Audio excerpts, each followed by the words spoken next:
Teman-teman Waalaikumsalam. sekalian, teman-teman sekalian, bersama saya lagi Zoom meeting dengan Pak Santo Sabah namanya, nama julukan ya. Beliau ini adalah seorang apa namanya ya, yang melakukan eksplorasi dan riset terhadap keperbakalaan Nusantara. Jadi yang temuan yang menarik beliau adalah bahwasanya ajaran apa namanya Dharma yang beliau nyebutnya adalah ajaran dharmik itu berasal dari Nusantara ini, dan dari Nusantara inilah berkembang menjadi tiga agama besar di India, yaitu agama Jainism, agama Hindu, dan agama Buddha. Jadi menurut Pak Santo Sabah ini, agama-agama tersebut asalnya dari Nusantara, yaitu agama Tauhid atau agama Dharmik. Gitu. Nah, Pak Santo ini menulis beberapa e-book. Satu e-book itu halamannya sampai 750, dan referensinya ada 11 halaman saya lihat. Jadi sangat-sangat komprehensif sebenarnya. Jadi saya mau ngobrol dengan Pak Sabah, Pak Santo Sabah ini tentang sejarah Nusantara. Baik, teman-teman sekalian, saya persilakan Pak Santo untuk memulai diskusi kita ini dengan paparan tentang temuan beliau. Silakan Pak Santo. Terima kasih Mas Bambang. Assalamualaikum warahmatullahi wabarakatuh. Om Swastiastu, Om Swastiastu, Om Swastiastu. Salam sejahtera kita sebangsa dan setanah air. Terima kasih Mas Bambang atas perhatiannya terhadap kembalinya sejarah benar Indonesia. Saya sudah hampir 10 tahun menggeluti dunia kesejarahan yang terpaksa harus lakukan ini di sela-sela kerja saya profesional sebagai pimpinan proyek arsitektur basic saya. Tantangan ini menurut saya harus saya kerjakan di akhir-akhir usia saya untuk mengembalikan sejarah benar Nusantara Indonesia.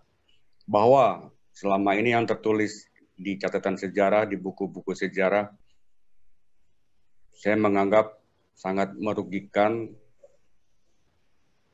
bagi kita, bagi saya pribadi merugikan karena tertulis tidak seperti fakta yang sebenarnya. Walaupun ini masih subjektif, saya tantang kepada semua yang berkecimpung di kearkeologikan. Saya tantang semua saudara-saudaraku yang sekolah di kesejarahan untuk mengembalikan sejarah benar Indonesia. Ditekankan lagi kepada saudara-saudaraku yang sudah dibiayai sekolah kesejarahan oleh negara. Jangan kalian hanya mengcopy paste apa yang ditulis oleh penjajah. Tugas kalianlah yang secara akademik sudah dibiayai oleh negara, tidak hanya mengcopy paste. Memang efeknya tidak berkelanjutan, tapi efek di jangka panjangnya ini melemahkan mentaliti generasi kita, anak cucu kita yang akan datang. Ini benar-benar merugikan. Bagaimana kita bisa melompat jauh ke depan jika sejarah kita ambigu, jika sejarah leluhur kita distorsi, jika sejarah kita, leluhur kita, dia tulis tidak seperti faktanya. Bahwa bangsa Indonesia terdahulu, leluhur kita, tidak tertulis sejarahnya, tidak tertulis seperti, tidak tercatat, tertulis seperti yang saat ini ada.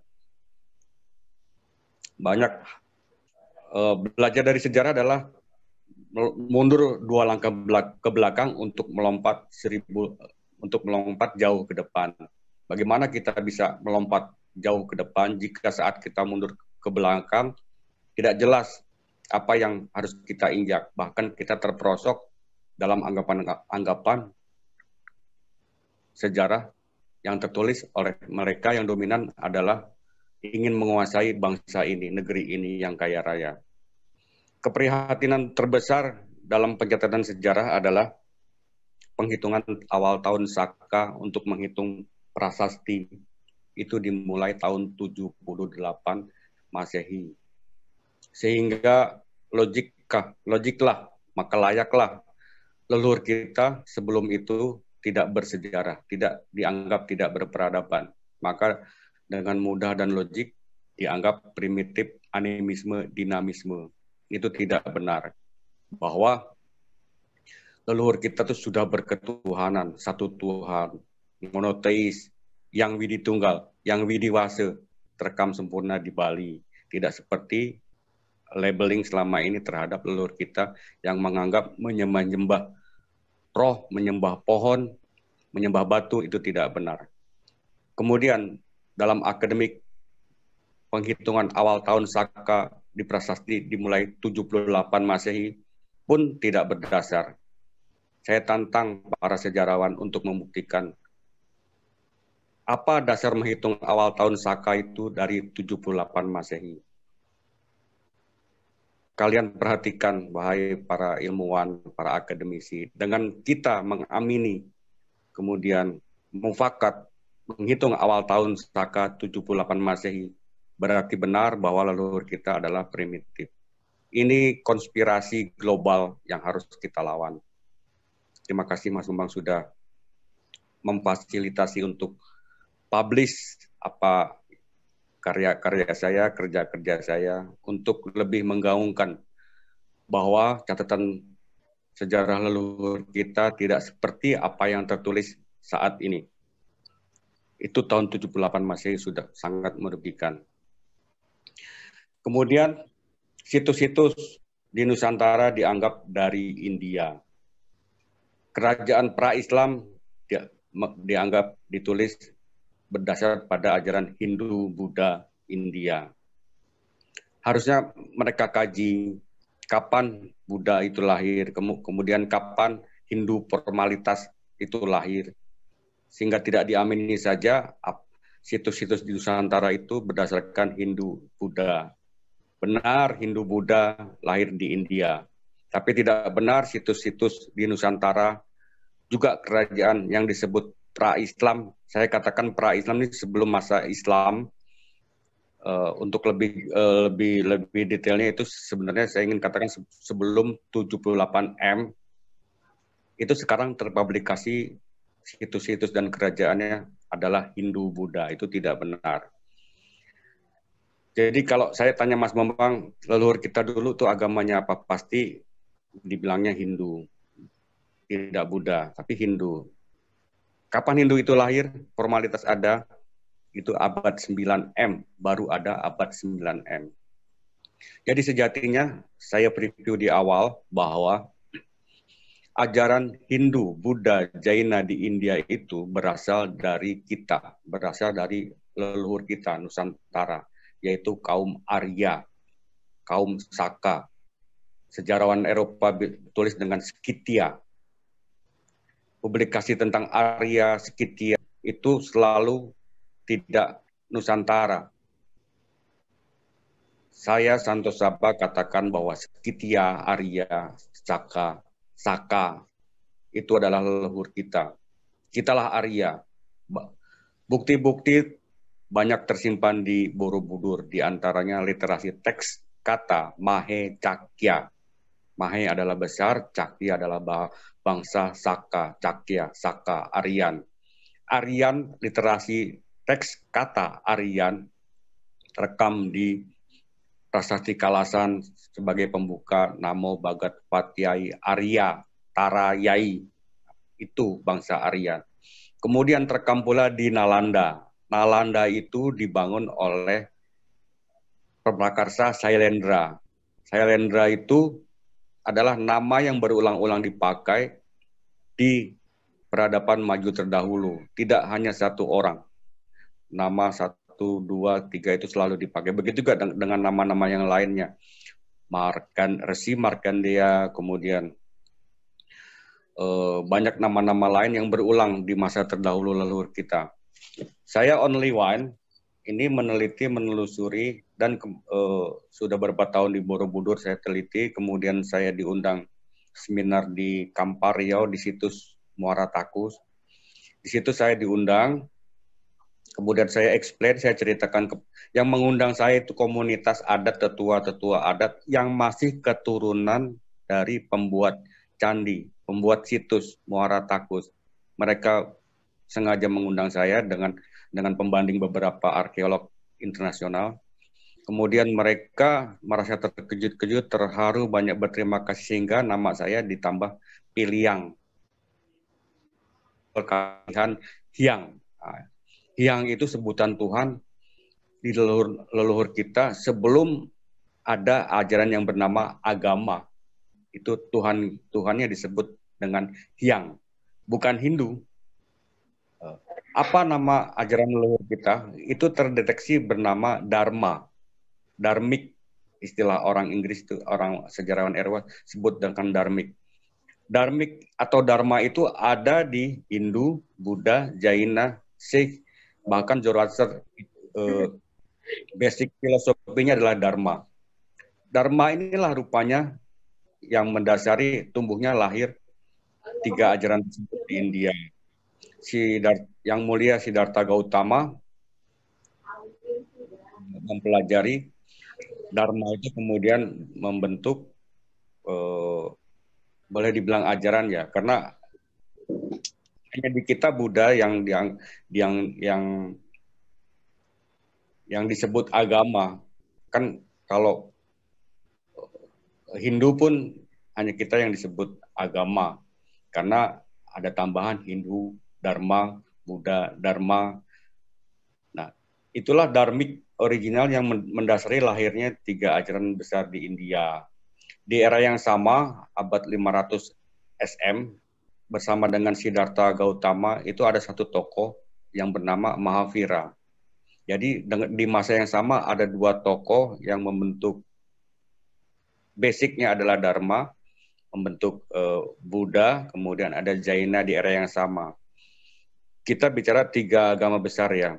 Tadi Buddha dan Jaina itu di masa yang sama, 2. Kemudian jauh setelahnya abad 9 di era kolonialis Inggris di India sana,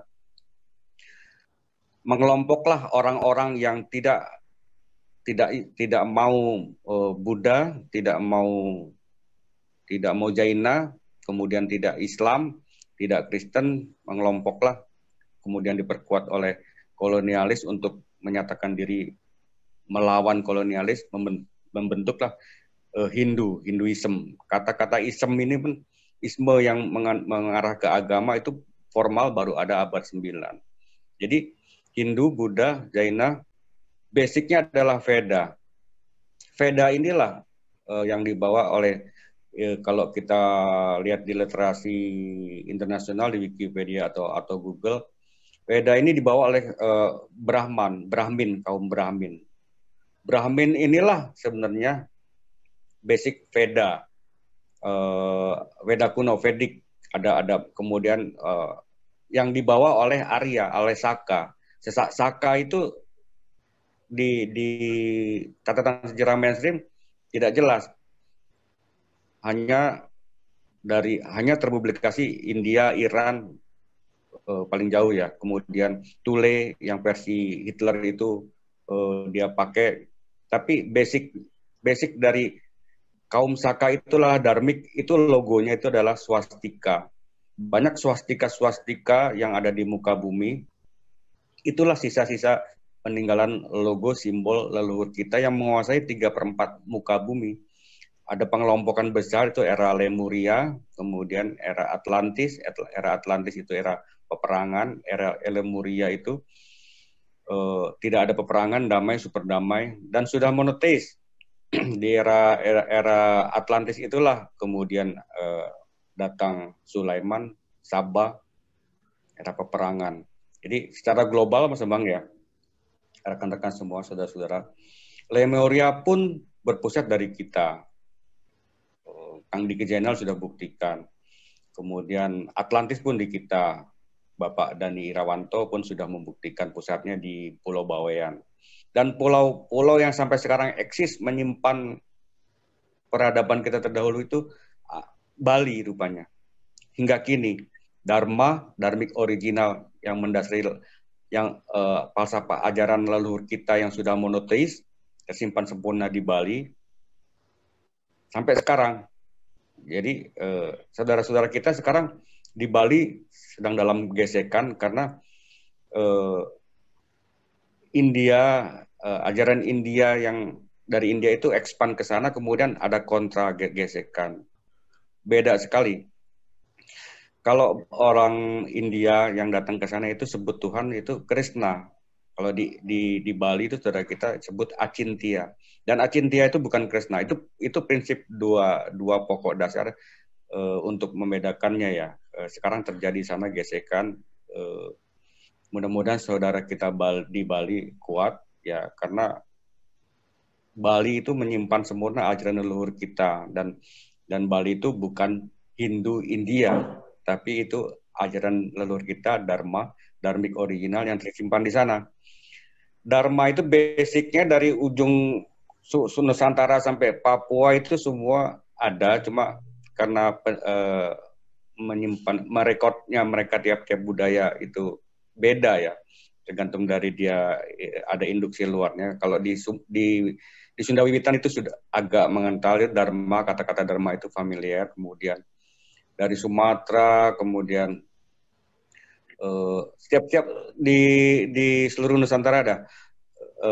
Pasti dengan catatan yang mendasarnya pokoknya itu menyebut ada Tuhan ya. Di Kalimantan tuh Tuhan menyebut Justu Allah Ta'ala, kemudian di Batak itu menyebut Mula Jadi Nabolon, dan penyebutan Tuhannya itu leluhur kita sebut dengan Hyang. Itu sampai sekarang masih terekam dengan di kata-kata sembah Hyang.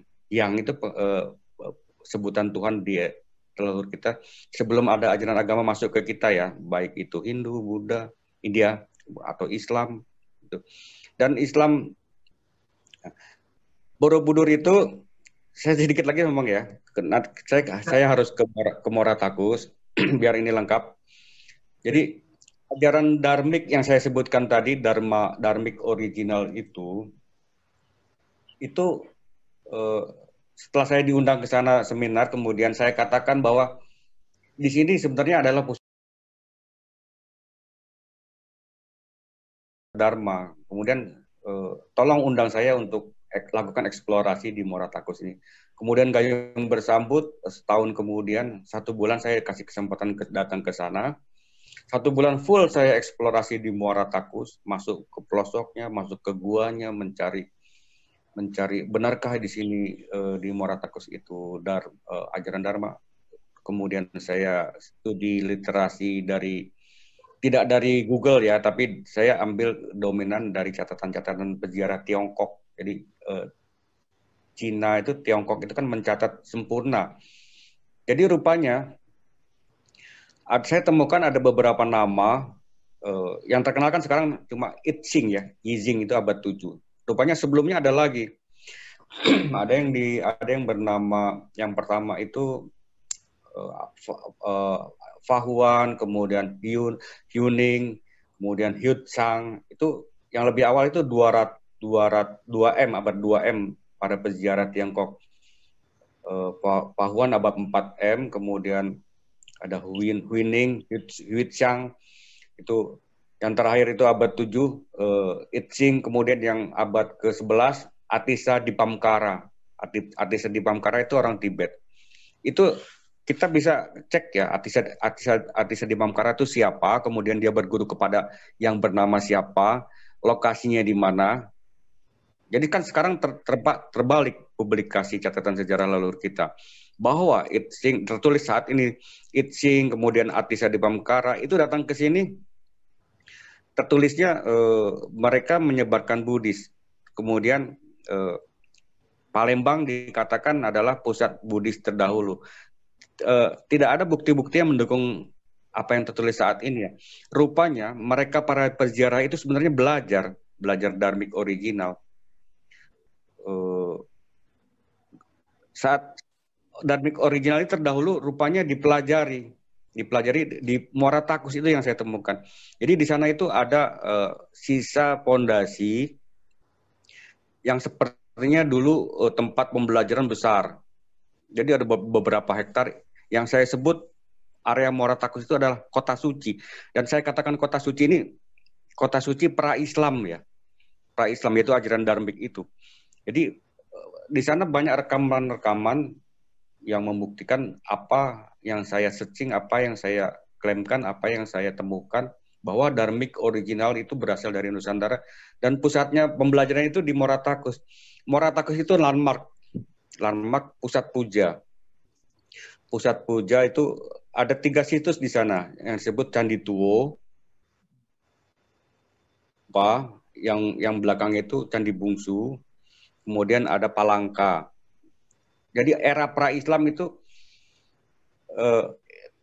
saya mendeteksi, saya mendapat inputan, setelah dari mempelajari literasi, kemudian bicara dengan tokoh-tokohnya yang masih hidup sampai saat ini ya, kemudian tatanan adat di sana Muara Takus itu benar-benar bisa mengungkap apa itu Muara Takus, apa itu pusat puja sampai sekarang. Kemudian Arya Tantra, Molimo itu yang disalah tafsirkan menjadi Molimo yang buruk itu sebenarnya tidak itu. Nanti lebih detail lagi saya akan share nanti ke Mas Bambang ya, Molimo itu apa sebenarnya, dan itu bukan Hindu Buddha tapi Dharmik ya. Dan pembelajaran itu secara akademik kalau sekarang itu universitas lah, setingkat universitas itu bernama Dharmapala. Dan itu bercabang, membuka cabang Sailendra, atas prakarsa Sailendra lewat Raja Balaputra Dewa itu membuat cabang di Bihar Nalanda, bernama Nalanda. Dan kata-kata Nalanda itu adalah kata-kata Nanlanda bahasa lokal, Nanlanda itu bahasa Riau Kampar itu Nanlanda, dan menjadi universitas di sana. Kemudian tokoh-tokoh di Nalanda itu Dharmapala, Dharmadasa, Sariputra, Sanjaya, itu jelas nama Indonesia, nama Nusantara. Itu membuktikan bahwa benar kaum Saka leluhur kita yang nama Saka itu terekam di Borobudur Mahecakya, kemudian Dharmik original yang saya sebut tadi terekam di literasi kata Kusala Dharma Bajana, kemudian banyak kata-kata yang di depannya ada apa, belakangnya apa, tengahnya itu Dharma. Itulah Dharmik original. Dan ini bukan Hindu, bukan Buddha. Borobudur itu not Buddhism temple. Saya katakan seperti itu ya. Ini akademik ya, bukan sara. Borobudur itu bukan Buddha. Borobudur itu Dharmik original. Menyimpan reliefnya itu menyimpan perkembangan dari tahap beberapa generasi maju terdahulu di relief tersebut. Dan relief tersebut bukan biografi Yang Mulia Siddhartha Gautama, bukan. Apa dasarnya? Bukan. Jadi pernah bikuni dan akademik Thailand, biku yang perempuan, itu khusus mempelajari biografi Siddhartha Gautama dan aplikasinya ke Borobudur. Mereka tulis dan katakan bahwa 50% relief Borobudur berkesesuaian dengan biografi Yang Mulia Siddhartha Gautama. Selebihnya dia tidak paham. Dia tulis seperti itu. Selebihnya tidak paham relief-relief itu. Kemudian yang paling mendasar dan menggugurkan labeling selama ini tentang Borobudur itu ada di bagian dasar yang sekarang ini ditutup di zaman Belanda. Mungkin ada maksud apa, saya nggak apa. Itu ada 160 panel yang ditutup dengan alasan akan runtuh. Saat dipoto Kacian Sepas itu, fotografer dari Jogja di zamannya. Itu lantai paling bawah ya, Ki ya. Kenapa? Pak Abah. Itu yang lantai paling bawah ya? Ya, lantai bawah. Kalau kita ke Borobudur ada sudutnya aja yang kasih lihat. Itu ada 160 panel yang tertutup. Dan ada 12 kata Sevarga, SFRGGA, Sevarga. Dan Sevarga itu bukan nirvana. Kalau Buddhis kan itu nirvana atau nibbana. Kalau benar itu adalah Buddhis, dan kalau betul-betul pasti tertulis nirvana, tapi tidak ditulis. Dan ada 12 kata Sevarga. Dan Svarga itu membuktikan memang itu adalah gambaran kehidupan yang indah setelah kematian. Kalau di Islam itu mungkin jannah ya sebutnya. Dan swarga itu banyak tertulis di lontar-lontar di kita, swarga loka, sesuatu tempat yang saya sebutkan tadi itu swarga. Dan kata-kata surga yang sudah familiar di Nusantara itu berasal dari kita. Awalnya itu swarga. Dan surga itu tidak ada dalam literasi di Al-Quran atau Islam itu kata-kata surga, yang ada kan jannah ya. Nah itu membuktikan bahwa pemahaman tentang kehidupan setelah kematian leluhur kita sudah paham, sudah mengetahui gitu. Begitu juga banyak distorsi-distorsi pengertian klinik, sesaji, segala macam yang salah arah gitu. Ini saya sedikit juga sedikit mengarah ke Islam. Jadi pengertian menduakan Tuhan kan itu syirik ya. Dominan ajaran leluhur kita dianggapnya syirik hanya karena sesajen. Padahal pengertian syirik itu menduakan Tuhan. Menduakan Tuhan yang manakah yang diajarkan oleh leluhur kita? Hanya karena sesajen itu dianggap menduakan, yang mana sedangkan leluhur kita sudah mengajarkan yang Widi Tunggal. Di Sumatera itu Tuhan yang Oso, Maha Oso. Itu jangan salah kaprah, maksud saya seperti itu. Bahwa temuan-temuan saya yang harus diteliti lebih dalam lagi, tahanut, berdiam diri di dalam gua, itu budaya apa yang mengajarkan Kanjeng Nabi. Kemudian ritual suci memutari objek, itu di leluhur kita sudah lakukan itu. Di situs Moratagus itu peziarah Tiongkok hampir mereka melihat dan mencatat Fahuan abad keempat itu mencatat para Brahman, disebutnya, ditulisnya para Brahman bergerak ditulisnya tuh berjalan ke sana kemari. Padahal itu sebenarnya ritual dharmik memutari objek. Ada yang ke kanan, ada yang ke kiri. Terekam di Buddhis. Tawaf ya, Islam ya. Ya, kan Islam abad 5 ya. Pahuan ke sini kan abad 4. Tuh. Ya, ya. Kemudian saya nanti akan ke Moratagus cerita yang agak lebih ke belakangnya lagi. Jadi ini di era peziarah Tiongkok itu Fahuan, Winning itu melihat para Brahman yang disebutnya para Brahman itu para pelajar sepertinya, berkepala gundul, kemudian jubahnya sama kuning, dan kalau kita lihat jubahnya itu nanti macam-macam di era pra-Islam, nanti di kajian di Moratagusnya di Sriwijaya. Saat sebelum dan sesudah disebut Sriwijaya di Moratagus sana, berpusat di sana ya. Tapi sekarang dipublikasikan di Palembang. Banyak hal yang tidak mendukung kerajaan pun sebenarnya bukan kerajaan di Palembang. Palembang itu nanti jadi rancu, jadi saya kembali lagi. Ritual memutari objek, Prada Sina itu kalau yang terekam di Buddha, kemudian Prasawiya terekam di Hindu sebutannya, tawaf di Islam. Itu budaya apa sebelum 5M itu yang sudah lakukan? Itulah leluhur kita sudah lakukan.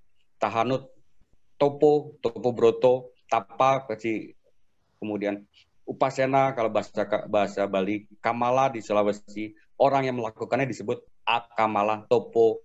Itu kontemplasi spiritual sebelum ada ajaran yang bernama agama. Dan itu dipelajari di situs Moratagus di sana. Ada tempat kontemplasinya, kemudian pusat pujanya, dan output manusianya itu menjadikan lebih daripada yang lain. Kalau bahasa sekarang itu sakti. Di area arah 1 kilometer dari pusat puja itu ada daerah bernama Aliantan. Aliantan itu asal kata dari Arya Tantra. Orang lokal sana kan suka sebut R ya. Alia Tantra. Jadi terekam jadi Aliantan. Itu masih ada di sana.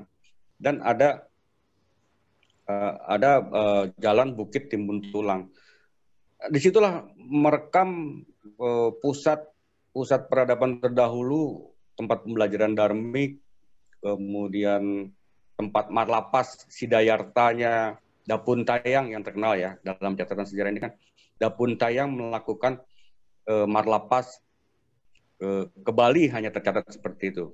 Padahal setelah saya eksplor di sana itu tidak hanya Dapuntayang tapi ada 3. Ada Datuk Kampala, kemudian Datuk Campa, kemudian terkenal Dapuntayang itu abad 9, abad 7-an. Aditya Warman itu terbongkar semua. Jadi pasal-pasal Selam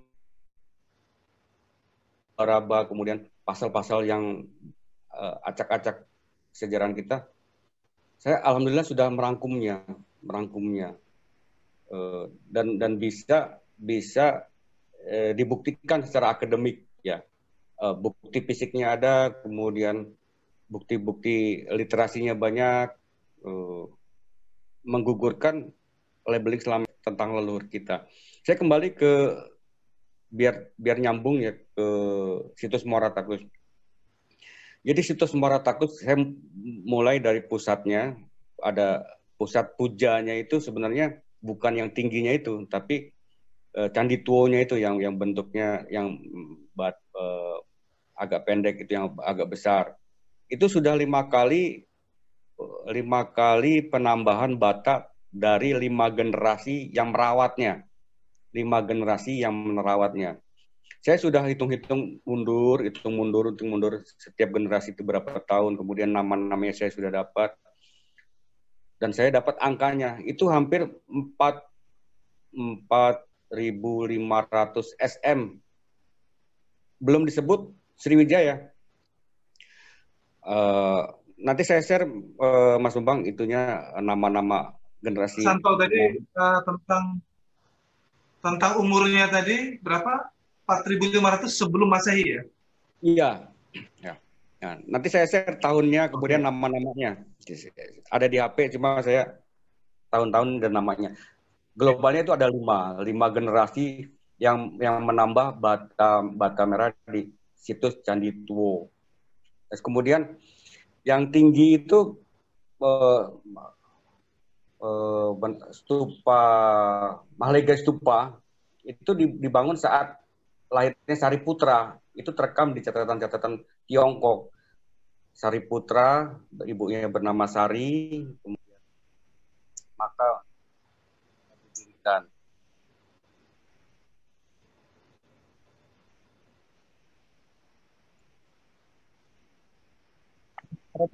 Kedengeran nggak Mas Bang? Enggak ya? Dengar. Ada telepon masuk. Ya. Enggak ada. Dengar. Ya, dengar. Ya, sudah ya. Oke. Sariputra. Dan Fahuan catat itu, Mahligai menara didirikan di menara yang tinggi itu, para pelajar melakukan berjalan ke sana kemari ditulisnya. Itulah tawaf. Prasawiya, Pradaksina, berputar mengelilingi objek. Kemudian mereka ditulisnya oleh Fahian meninggalkan bayang.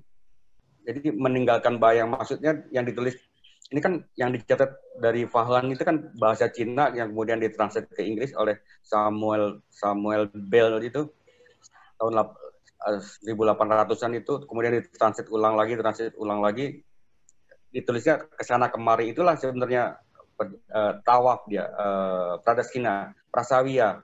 Kemudian mereka meninggalkan bayang. Ini yang dimaksud Fahuan itu adalah saat para pelajar itu berdiri, mereka berkelompok berdiri, itu kan banyak.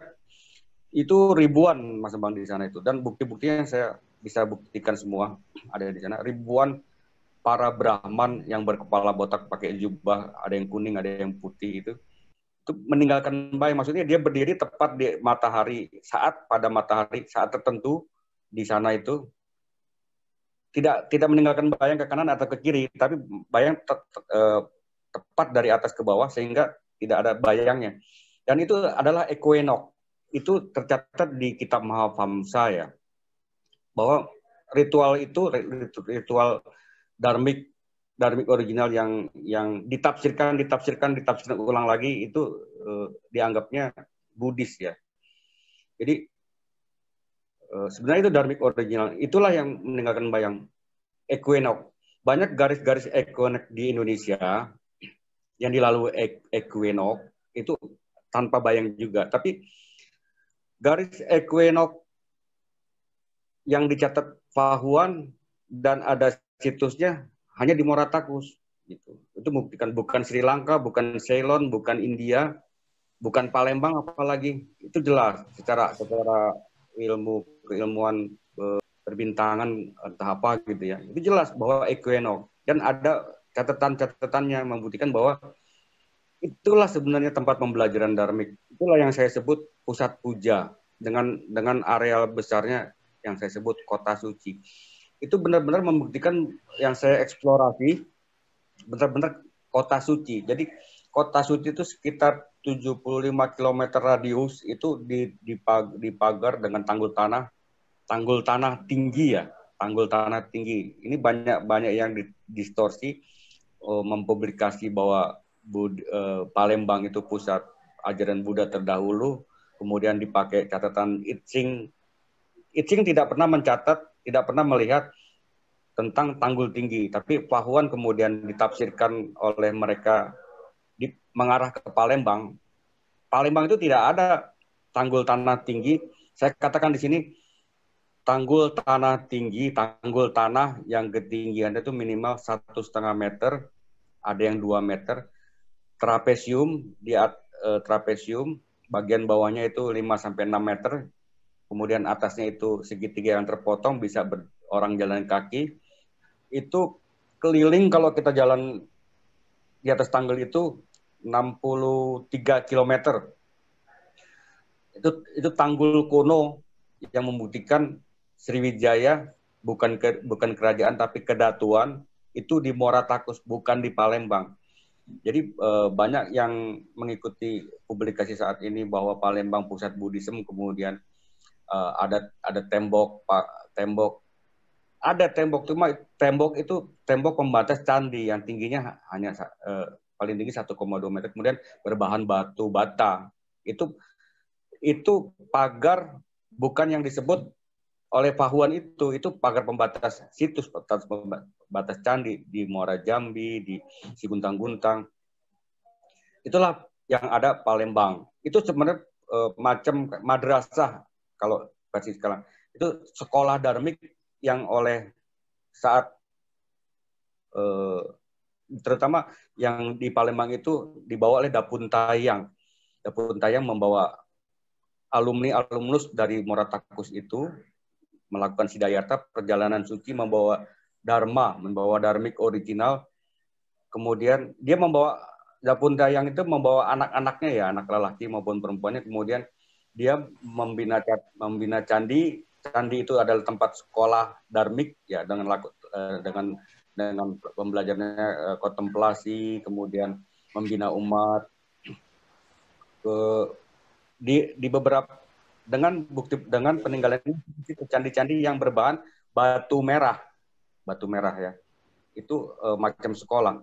Itu pusatnya itu adalah di Muara Takus Kampar. Di situ ada universitas yang saya dapati dari penelitikan, itu bernama Dharmapala. Rupanya itulah pusat pembelajaran dharmik original yang bercabang di India. Nah, kembali kepada Sariputra, salah satu cikal bakal lahirnya Buddhisme di India itu nama yang terkait adalah Sariputra. Sebelumnya ada Sanjaya, ada lagi Dharmadasa, ada lagi Dharmapala. Banyak nama-nama itu, dan itu terjadi yang terdeteksi itu 700 SM. Yang mulia Siddhartha Gautama itu 500 SM. Berarti sebelum Siddhartha Gautama sudah ada. Nanti saya jelaskan tentang Dharmakirti dan Atisa di Pamkara ya. Saya kembali dulu ke Sariputra. Dan Sariputra itu lahir di desa Upatisa, desa Panisan. Kalau sekarang itu masih ada lokasi Panisan. Itu dari jalan raya arah ke arah menerus itu 1 kilometer. Sebelah kiri itu ada jalan Desa Tanjung. Nah, itulah yang ada Sungai Panisan. Nah, itulah rupanya Desa Panisan, tempat lahirnya Sariputra. Sariputra ibunya Sari, bapaknya Madara. Bikin kitab pada saat itu, kitabnya yang terkenal itu yang menulis tentang Samgaya, Samgasya. Kata-kata teks kata Samgasya, Samgaya itu ada di Kalasan, ada di prasasti itu macam pembelajaran khusus bernama Samgaya, dan itu dipelajari di Nalanda. Dan Nalanda itu tidak hanya mempelajari, ini terpublikasi, Nalanda hanya mempelajari Buddhisme. Bahwa terdahulu itu pemerakarsanya itu leluhur kita, Syailendra Balaputra Dewa. Ada di sana tertulis di stupa yang tertinggi itu nama stupa Sariputra. Namanya itu nama Sariputra. Apakah nama Sariputra itu nama India? Kan enggak, itu nama Nusantara itu Sariputra, ibunya Sari jelas. Nah, itu dibawa ke sana oleh leluhur kita. Itulah kaum Saka, kaum Arya, Skitya. Arya itu sudah familiar di Nusantara, terutama di Bali, nama-nama Arya, Dharma, Damar, Arya, dan seperti itu. Jadi pusat Dharmik original itu ada di Moratakus Kampar, dengan landmarknya situs Moratakus. Itu ada kota suci yang dikelilingi tanggul tanah tinggi dengan beberapa bukaan pintu gerbangnya. Di dalam area tanggul itu terdahulu para pelajar dari seluruh dunia, bahkan itu tercatat di banyak kitab-kitab terdahulu, Mahavamsa terutama, yang belajar di situ. Dan kemudian temuan-temuan saya di Moratakus itu mendukung semua. Dia ada pelabuhan kan dekat dengan Sungai Kampar ya. Itulah dermaga terdahulu. Kemudian sebelum masuk dermaga itu ada pusat administrasi, kemudian ada balai lengkap semua, sampai ada area hukum pancung, area eksekusi, kemudian ada balai sidangnya. Bangunan-bangunan lain yang bangunan-bangunan itu saya simulasikan, nanti saya kirim ke Mas Abang, dan saya berniat untuk merecovery area tersebut. Mudah-mudahan dengan Mas Bambang Publish ini ada yang tertarik, karena ini adalah bukti-bukti bahwa leluhur kita yang mewarnai 3/4 bumi. Kalau situs Moratakus dengan kawasannya di recovery, di sini saudara-saudara kita Hindu, Buddha, Jaina akan berziarah kembali, datang untuk melihat dan throwback ke ajaran originalnya, yaitu Dharmik ya. Dharmik inilah ajaran leluhur kita, ajaran leluhur bangsa Nusantara, dan monotheism yang mendasari lahirnya ajaran Hindu Buddha di India sana, dibawa oleh leluhur kita kaum Caka, kaum Sakya. Ajarannya terdeteksi bernama Dharma. Saya sebut Dharmik original. Itu terekam dalam literasi di Reli Borobudur yang tertutup dengan kata-kata Dharma, Kusala Dharma Bhajana, ada Dharma itu tambahannya. Kemudian kaum Caka, kaum Sakya itu adalah leluhur kita. Beliaulah kaum Saka, leluhur kita, kaum Aryan. Itu banyak literasi yang mendukung itu di prasasti maupun di mana Arya. Dan Arya kaum Saka itu tidak mulai di tahun 78 M gitu. Setelah saya meneliti lebih jauh lagi apa yang terjadi tahun 78 M itu, sehingga dilabelkanlah untuk menghitung tahun Saka. Rupanya, saudara-saudaraku, tahun 78 M itu saat kaum yang bernama Saka itu menaklukkan Raja Salivahana di India tahun 78 M. Saat kaum yang bernama Saka, Cakya, menaklukkan Raja Salivahana di India Selatan tahun 78 M. Saat itulah bangsa yang ditaklukkan memulai penghitungan tahunnya di tahun 78 M. Jadi ada bangsa besar yang menaklukkannya. Tapi sekarang disalah tafsirkan. Tahun 78 itu untuk menghitung tahun Saka di prasasti kita. Itu yang analogiknya.